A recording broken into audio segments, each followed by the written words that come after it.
Katta yo'l ustida janjal. Ayni mazmundagi video xabar ijtimoiy tarmoqlarda tarqaldi. Ma'lum bo'lishicha, holat Farg'ona viloyatining Uchko'prik tumani Katta Kenagaz qishloq hududidan o'tgan katta yo'lning aynan mana shu qismida ro'y bergan.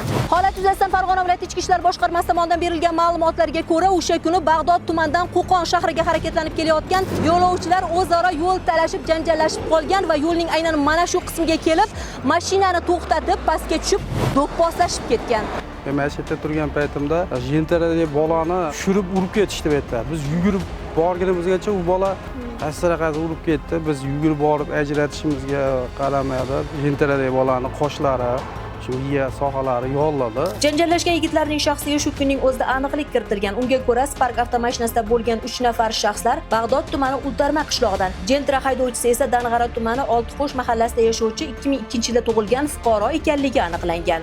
Mazkur holat shu kunning o'zida Uchko'prik tumani Ichki ishlar bo'limi tomonidan tegishli tartibda ro'yxatga olinib, tergov qadar tekshiruv harakatlari yakuniga ko'ra Jinoyat kodeksining 109-moddasi 2-qismi B bandi bilan jinoyat ishi qo'zg'atildi. Hozirda tergov harakatlari olib borilmoqda. Qor erib, tog'i qolar, janjal ketib, dog'i qolar deb bejizga aytilmagan. Zero jilovni jahlga berib qilingan har qanday ishning oxiri pushaymonlikka sabab bo'lishi aniq.